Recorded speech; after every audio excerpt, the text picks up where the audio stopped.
Brought to you by PrayLatin.com, makers of prayer cards featuring complete English phonetic renderings of Latin pronunciations. I regret to inform you that the Jesuits are up to it again. They're up to no good. Published on the eve of Francis's consecration, allegedly to Our Lady, but just as likely to Pachamama, the Jesuits decided that publishing an advocacy piece calling the words of Christ narcissistic and flawed was a good idea. Specifically, that the 10 Commandments just simply aren't enough, that we need a new commandment that is full of group hugs and the kind of kumbaya that characterizes young adult masses set at the typical Jesuit parish anywhere you go in the Western world.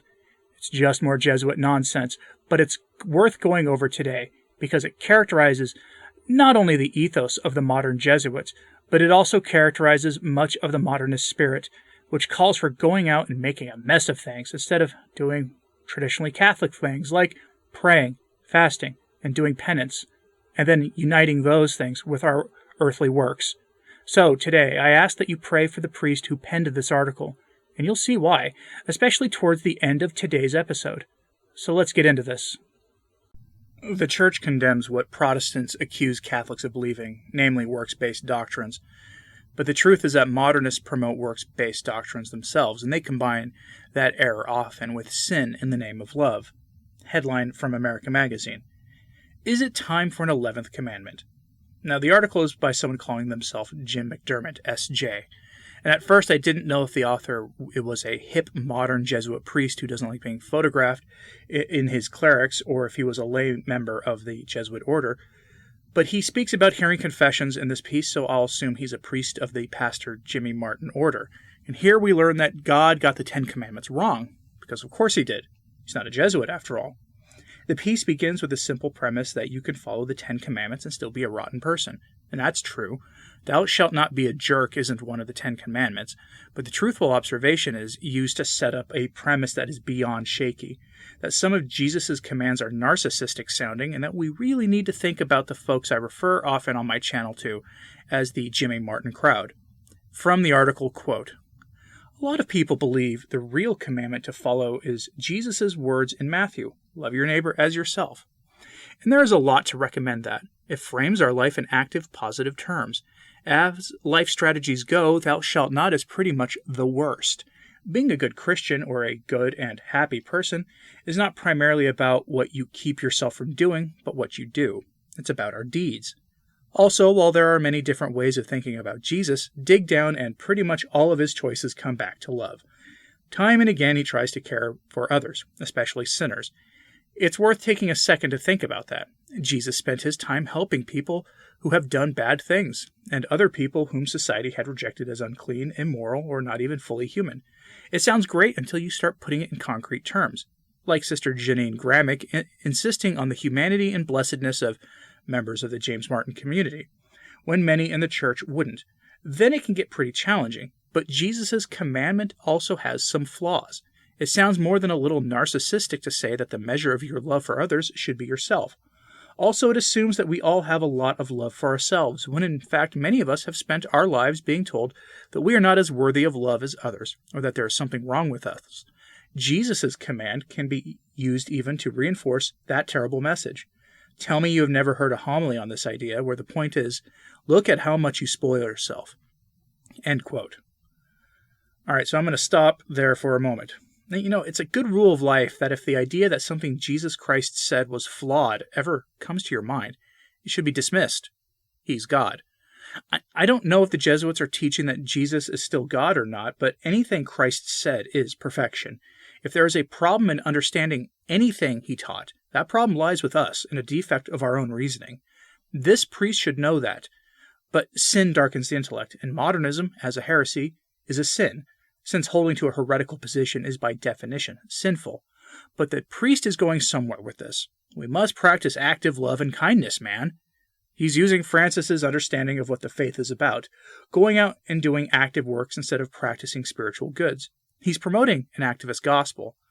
Active works have their place, for sure, but he's lamenting that we don't go out and make a mess of things. Hence why he used some political activist examples early in his work, and why he explicitly cited the heretical Sister Janine Gramick from his piece. Quote, In the Old Testament, when we see the word love and mercy, often the original Hebrew is hesed, but in fact the word is better translated as loving kindness, and rather than an emotion it describes activity. Hesed is practiced, not felt. It's also an act of extravagance. It's about going beyond what is expected of you by social or cultural standards rather than simply meeting them. If the social convention is to give a homeless man $1, hesed is about taking him to dinner, making a point of talking to him when you see him, or helping him find a place to live. It is the word that describes the act of rescue, of forgiveness, of a friendship that gives past when it hurts. When he gives Moses the 10 Commandments, God uses hesed to describe himself.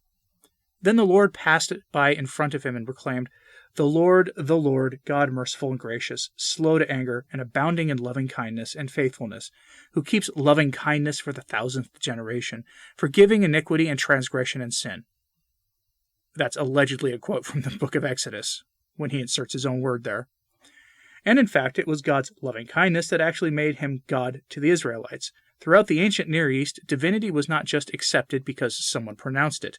It had to be proven through deeds. Just as we prove we are good friends by our willingness to be there when we are needed, God is accepted as God precisely because he rescues the Israelites.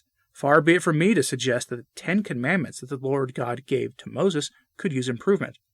Also, as David Letterman proved so many years ago, people love a top 10 list. But if we're going to continue to look to them as a sort of moral checklist, could we please add one? Practice loving kindness toward everything and everyone you meet. End quote. And there it is. Now, I mean, again, he's wrapping error in a lot of truth. Although I would dispute the idea that giving a homeless man $1 is a social convention. That's actually frowned upon in the modern world for anybody who's actually ever lived in a city. That's very much frowned upon. But here, Father McDermott is also the priest who is advocating that we commemorate the anniversary of when the bishops took our masses from us for the long, dark Lent of 2020.